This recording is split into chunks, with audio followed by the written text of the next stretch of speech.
Hello and welcome back. Now, for those of you who have probably connected with us right here on Wake Up Nigeria, you know we're all about book chat on Thursdays.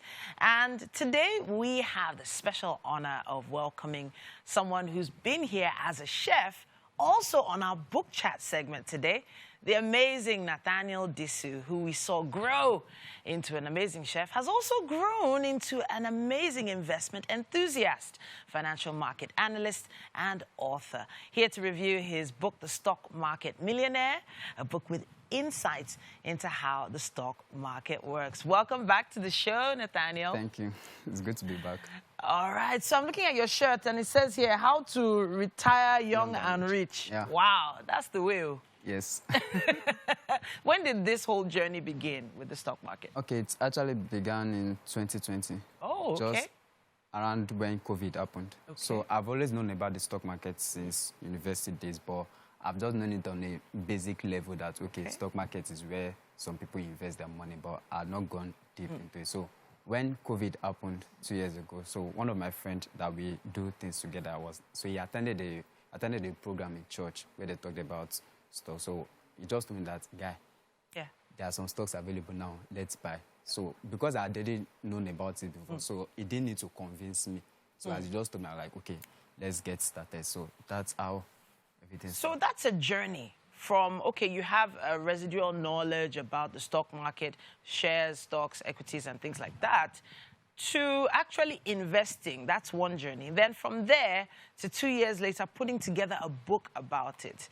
How long did it take you to put the book together?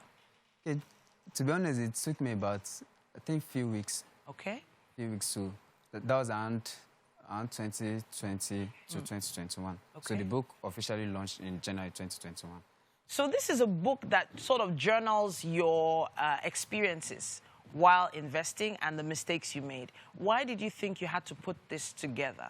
Okay, so when I started out investing in the US stock market, as a Nigerian, I didn't see any material that shows how Nigerians can invest in the US stock market. Okay. Because it's looked as something foreign. Like, even till now, there's some people that don't believe that you can invest in the US stock market. So after researching, I didn't see, the only books that I could see were those written by Americans. And we know that at times, it's not really easy to understand. So there was no book written by a Nigerian that shows Nigerians how to invest in the US stock market. Okay. So, and when I was going through my journey, there was no really, I couldn't see people I could model. So I was like, okay, fine. Since I'm in this situation, there will be other people in this situation. So let me document everything I know about the stock market, my own personal experience and what I know. So that's what came about the book. So, of course, you're young and rich, and you decided to make it an ebook. So am I connecting this right? You made it an ebook because you wanted to connect with the youth? Yes, both ways. So I actually did it as an ebook to make it easier for people to download. Okay. To make it easier for people to purchase and easily read. Because nowadays, even though there's this, like I say, I'll not really call it big, but ebook and physical copies, there are some people that are just comfortable reading on their iPad or something. So I'm like, okay, let me make it to be an ebook so people can easily get it. Let's go into the content of the book. Now, the content of the book, I flipped up to a page that said the greedy bull and the greedy bull, and you mentioned greed, fear. You also mentioned quite a lot of other things.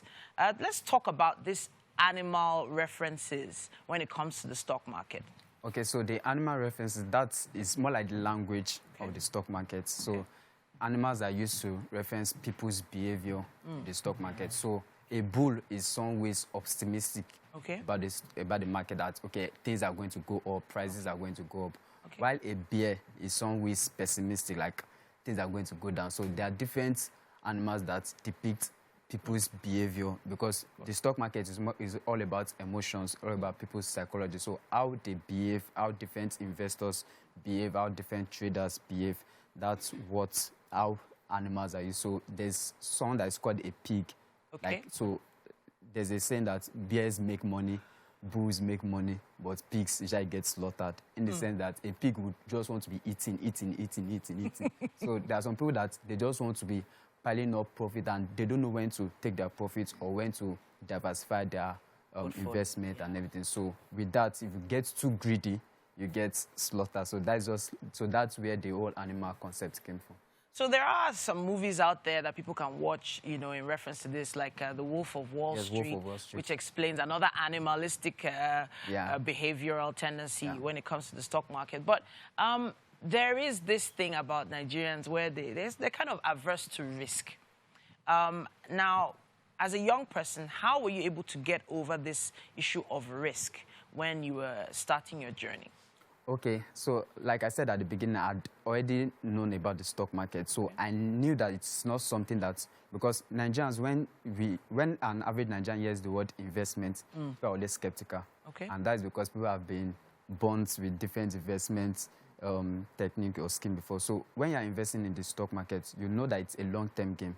Okay. It's not something that you put your money now and after a few weeks or maybe a few months, like, Alpha, how much am I making now? So that's not the... If you want to make money, know that you get a skill or you have a job to make money. But investment is a long-term thing. So it's not something that you have a 3-month mindset that you want to cash out within 3 months. That's not how it works. It's a long-term process. And you are not investing in, will I say, abstract things. You're actually investing in companies, actual companies that run. And companies take time. You can't just have a company and within 2 months that's already gone to billion-dollar capitalization. Apple is over 30-something or before something years old now. So it takes time. So if a company can take time before it actually grows well, you should not expect your investment to just start and tomorrow you just want to. So I really have to appreciate the effort that you put into this. I'm scrolling through now and I can see common trading terminologies. You sort of broke it down in a layman's terms. But I have to ask who you feel should be reading this book. Okay, anybody that has planned for financial independence should read that book. Because also, if someone that wants to know about where they can invest their money into, because that's one of the questions people ask nowadays, where do I put my money into? People don't want to get scammed anymore. People don't want to put their money in something that they are not sure would give them return. So the stock market is something that has been existing since almost forever. So it's something that has been tested time and time again. The stock market is similar to the world economy. That's how trade happens. That's how the economy grows and something. So and also the U.S. stock market is the largest financial market in the world. So everything revolves around the U.S. economy. Now the U.S. economy is in recession. Every other country is affected. The UK is affected. Even Nigeria is also affected. So this is something that people can also consider. And since it's a dollar market, let me put it that way, so it's another way to invest your money in a, let's say, stronger or higher currency that helps protect your investment. Well, the truth is the dollar is a stronger currency and a lot stronger these days than it was even 2 years ago. So it does feel logical to maybe diversify, think about different things. But you do get very technical. Did you ever have any worries that you might lose people's attention when you start talking about things like NASDAQ or Dow or S&P? Okay. You started talking about those eventually, and I'm like, okay. Okay, so the thing is that's why at the beginning I actually broke everything down and gave the concept. But no matter how well you want to break things down, there are some terminologies that you still have to use because that's the language of the market. That's the language of the market. So there's no way you'd be investing in the stock market and you have no idea what the NASDAQ is. So the NASDAQ is simply a market indices that caters to the tech-based companies. And thankfully, we just had tech discussion. So tech-big companies, that's where you have the Amazon, the Apple, the Google, and the Facebook. So there's no way you'd be investing and you have no knowledge about that. So that's just like the basic terminology. The Dow is where you have the, let's say, traditional companies like the banks, the airlines, and everything. Why the S&P 500? So that's more like the exclusive part of the market. That's where you have the top 500 companies of this. So when you have this basic knowledge, it helps you to know what to look out for. So these are just like market indices. For example, looking at the entertainment industry, for example, in Nigeria, singers. So we have different artists in different genre and everything. So if you want to classify this, you have the pop, you have the reggae, you have the Afrobeat. So in a way, that's how the market is. So if you want to look at how the Afrobeat market is, look at Nigeria. If you want to look at how the R&B or pop, you look at America. Yeah. So that's similar. If you want to look at the reggae market, you don't come to Nigeria and be looking for the reggae market. You go to Jamaica. So that's how the stock market is. If you want to look at how tech is faring, you don't look at the Dow, because that's not where tech-based companies is. You look at the NASDAQ. Yeah. So if you want to look at how the overall market is faring, the top guys, you look at the S&P 500. So that's how. So if someone wants to check the health of the economy of the US stock market, you look at the indices, because these indices are a reflection of how the market operates. You have no idea how I'm looking at you like this with fresh eyes, because I'm so used to seeing you in another light.